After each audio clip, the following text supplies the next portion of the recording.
बिस्मिल्लाहिर्रहमानिर्रहीम। Welcome to easy mathematics by SR. आज की इस वीडियो में हम फर्स्ट फंडामेंटल फॉर्म के रिलेटेड कुछ क्वेश्चन डिस्कस करेंगे। पहला क्वेश्चन हमारे पास गिवन है कि find E F G and H for the paraboloid x is equal to u, y is equal to v and z is equal to u square minus v square. हमने ये terms find करनी है E F G and H अगर हमारे पास ये x Y और जी given हो। तो हम ये जानते हैं कि सबसे पहले E बराबर होता है हमारे पास R1.R1, F हमारे पास बराबर होता है R1.R2 के बराबर और G बराबर होता है हमारे पास R2.R2 के बराबर।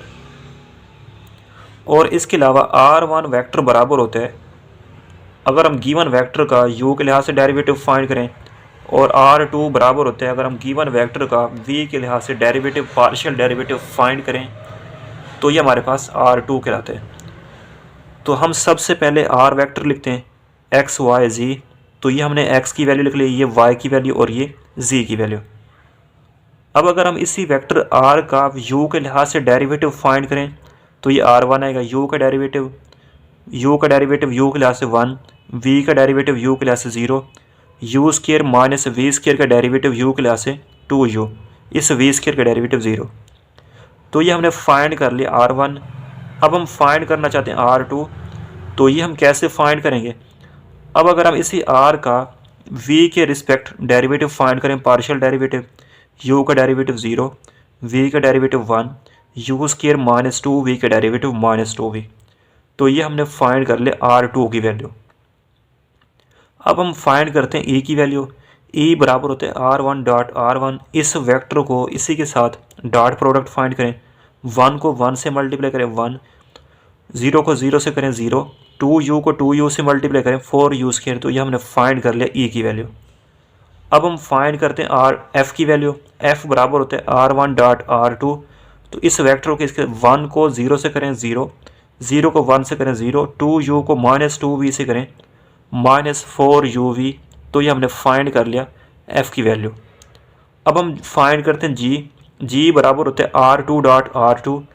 तो इस वेक्टर को इसी के साथ डॉट प्रोडक्ट फाइंड करें, फर्स्ट एलिमेंट को फर्स्ट से मल्टीप्लाई करें 0, 1 को 1 से करें 1, माइनस 2v को माइनस 2v से मल्टीप्लाई करें 4v स्क्वायर। अब हम फाइंड करते हैं H बराबर होता है हमारे पास R1 क्रॉस R2 वेक्टर की मैग्नीट्यूड। तो सबसे पहले हम इन दो वेक्टर्स का क्रॉस प्रोडक्ट फाइंड करते हैं, जैसे हम ये फाइंड करते हैं मॉड की फॉर्म में। तो फाइंड करने के बाद ही हमारे पास इसका R1 क्रॉस R2 आ रहा है। फिर हम इसकी मैग्नीट्यूड फाइंड करते हैं, फर्स्ट कंपोनेंट का स्क्वायर प्लस सेकंड कंपोनेंट का स्क्वायर प्लस थर्ड कंपोनेंट का स्क्वायर। तो ये हमारे पास वैल्यू आ रही है H की वैल्यू, और H हम ये जानते हैं कि बराबर होता है ई जी माइनस एफ स्क्वायर। ये जो हमने इसकी प्रॉपर्टी यहाँ पे प्रूफ की थी, ये हमारे पास प्रॉपर्टी थी कि H is equal to E G minus F square. तो ये H हमारे पास E G minus F square के बराबर हो गई। अब इसके बाद हम इसकी नेक्स्ट एग्जांपल करते हैं। नेक्स्ट एग्जांपल हमारे पास गिवन है, calculate the first fundamental coefficients and the area of the anchor ring corresponding to the domain 0 is less than और equal to u is less than और इक्वल टू 2 और v जो हमारे पास है वो भी 0 से 2 के दरमियान है। अब इसमें हमने फाइंड करने हैं फंडामेंटल कोफिशिएंट्स। तो हम ये जानते हैं कि ई एफ और जी हमारे पास फंडामेंटल कोफिशिएंट्स कहलाते हैं। तो हमने फाइंड करने ई एफ जी। तो हम ये पहले डिस्कस कर चुके हैं कि ई बराबर होता है हमारे पास R1.R1, एफ बराबर होते हैं R1.R2, जी बराबर होते हैं R2.R2। और R1 किसके बराबर होता है, partial R over partial U, और R2 बराबर होता है partial R over partial V। तो ये जो हमारे पास एक इक्वेशन, इसको position vector of any point on the ring, किसी भी रिंग का जो पोजीशन वेक्टर होता है हमारे पास इसके बराबर होते हैं। अब हम इस R का फाइंड करते हैं derivative with respect to U। तो ये हमारे पास आएगा R1। B का डेरिवेटिव फाइंड करें 0। तो अगर हम इसका डेरिवेटिव फाइंड करें with respect to U, cos U का डेरिवेटिव माइनस साइन U, तो ये minus a sine U cos V। तो ये हमने फाइंड कर लिया। B का derivative partial derivative 0, cos U का डेरिवेटिव माइनस साइन U, तो ये minus a sine U sign V। अब इसका डेरिवेटिव फाइंड करें तो ये ए कॉज यू, ये हमने फाइंड कर लिया। इस आर का हमने यू के लिहाज से डेरिवेटिव फाइंड कर दिया, हमारे पास R1 आ रहा है। अब अगर इसका हम डेरिवेटिव फाइंड करें विद रिस्पेक्ट टू v, तो ये हमारे पास आएगा R2। कॉज v का डेरिवेटिव माइनस साइन v, तो ये b plus A cause you, ये माइनस वैसे और ये कॉज का डेरिवेटिव साइन। अब इसका हम डेरिवेटिव फाइंड करें साइन का डेरिवेटिव कॉज v, और ये आपके पास बाकी टर्म हमारे पास वैसे आ रही है। और ये ए कॉज यू का अगर हम v के लिहाज से डेरिवेटिव फाइंड करें तो ये हमारे पास 0 आ रहा है। तो ये हमने फाइंड कर लिया R1 R2।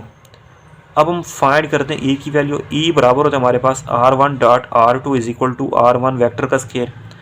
तो R1 वेक्टर को R1 वेक्टर से मल्टीप्लाई करें, i कंपोनेंट को i से मल्टीप्लाई करें, तो ये बनेगा हमारे पास a square sine square u cos square v. तो यहाँ पे इसको हम लिख सकते हैं a square sine square u cos square v plus, अब अगर हम इस कंपोनेंट का मल्टीप्लाई करें इसी के साथ तो ये बनेगा a square sine square u sine square v, a square sine square u sine square v plus, अगर हम थर्ड कंपोनेंट को मल्टीप्लाई करें थर्ड के साथ तो ये a square cos square u, तो ये बनेगा हमारे पास a square cos square u. तो अब इन दोनों में से हमारे पास कॉमन क्या आ रहा है? कॉमन आ रहा है हमारे पास ए स्केयर और इसके अलावा साइन स्केयर यू कॉमन, बाकी बचेगा cos square v plus sine square v को 1 plus a square cos square u. इन दोनों में से हमारे पास कॉमन आ रहा है a square into sine square u plus cos square u, तो ये हमारे पास 1, तो इसके बराबर ये रिजल्ट आ रहा है हमारे पास ए स्केयर। तो हमने ये फाइंड कर लिया ई की वैल्यू, ये बराबर आ रहा है हमारे पास ए स्केयर। अब हम अगर हम फाइंड करना चाहें एफ, तो ये आप बनेगा हमारे पास R1 डॉट R2। तो यहाँ पे अगर हम इन दोनों इस वेक्टर को इस कंपोनेंट को इससे मल्टीप्लाई करें और इस सेकंड कंपोनेंट को सेकंड से और थर्ड कंपोनेंट को थर्ड से, तो ये हमारे पास इसकी वैल्यू है कि 0 के बराबर। अब हम फाइंड करते हैं जी की वैल्यू। जी बराबर है हमारे पास R2 vector dot R2 vector. अब इस वेक्टर को हमने इसी के साथ मल्टीप्लाई करना है, तो ये बनेगा हमारे पास, देखें इसका फर्स्ट कंपोनेंट को फर्स्ट से मल्टीप्लाई करें तो ये बनेगा हमारे पास minus minus plus b plus a cos u square sine square v. अब इसी कंपोनेंट को इसके साथ मल्टीप्लाई करें, b plus a cos u का स्केयर कॉस स्केयर वी और 0 का स्केयर 0। अब इन दोनों में से कॉमन क्या आ रहा है हमारे पास? ये टर्म कॉमन आ रही है, B plus a cos u whole का square common.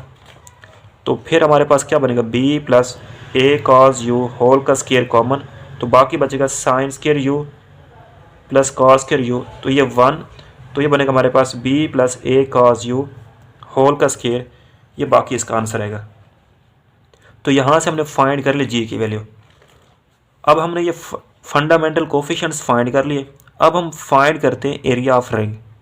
Area of ring find करने का हमारे पास फार्मूला होता है S is equal to 0 to 2 pi 0 to 2 pi h d u t v। अब हम फाइंड करते हैं सबसे पहले h की वैल्यू। h हम कैसे फाइंड करेंगे? h हम फाइंड करेंगे, यहाँ पे हमारे पास h स्केयर गिवन है, तो यहाँ से हम फाइंड करते हैं सबसे पहले a square into G plus a cos u whole का स्केयर, ये हमारे पास h स्केयर गिवन है। अगर हम इसका स्केयर रूट फाइंड करें तो यहाँ पे हमारे पास h बराबर आएगा a into b plus a cos u. तो यहाँ पे इसको हम इस h की वैल्यू यहाँ पे रिप्लेस कर लेते हैं। रिप्लेस करने के बाद अब इसको हम सबसे पहले इंटीग्रेट करते हैं। तो सबसे पहले हम इसको डिफरेंशिएट इंटीग्रेट करेंगे u के लिहाज से। अब इसको हम कैसे इंटीग्रेट करेंगे u के लिहाज से? b की इंटीग्रेशन u के लिहाज से b u, a cos u की इंटीग्रेशन u के लिहाज से ए साइन यू। अब हम सबसे पहले इसमें अपर लिमिट पुट करते हैं, u को 2 पाई में रिप्लेस करते हैं, b 2 पाई प्लस ए साइन 2 पाई। अब यहाँ पे u को 0 पुट करें, 0 साइन 0 0, तो ये हमने इसको लोअर लिमिट इसकी आ रही है हमारे पास 0। अब इसके अलावा साइन 2 पाई भी हमारे पास 0, तो ये भी टर्म हमारे पास 0, तो ये आ रहा है इसका आंसर ए बी 2 पाई। तो यहाँ पे इसको हमने राइट कर लिया a b 2 pi into d v. अब इसको इंटीग्रेट करने के बाद अब इसमें चूँकि ए बी 2 पाई कॉन्स्टेंट है, इसको हम बाहर ले लेते हैं, बाकी बचेगा हमारे पास डी वी। तो डी वी की इंटीग्रेशन हमारे पास v। अब इसकी अपर लिमिट पुट करें 2 पाई माइनस 0, तो 2 पाई बचेगा। 2 को 2 से मल्टीप्लाई करें 4, पाई को पाई से मल्टीप्लाई करें पाई स्क्वायर ए बी, तो ये हमने इसका एरिया फाइंड कर लिया। अब इसके बाद नेक्स्ट क्वेश्चन हमारे पास गिवन है, on the surface of the revolution x is equal u cos v, y is equal to u sine v, z is equal to f of u. Means जो हमारे पास u होगा, z होगा sorry, ये function होगा u का। Write down the fundamental form of the first order, इसकी हमने fundamental form of first order write करनी है। Show also show that the parametric curves are orthogonal, ये हमने दो चीज़ें प्रूव करनी है।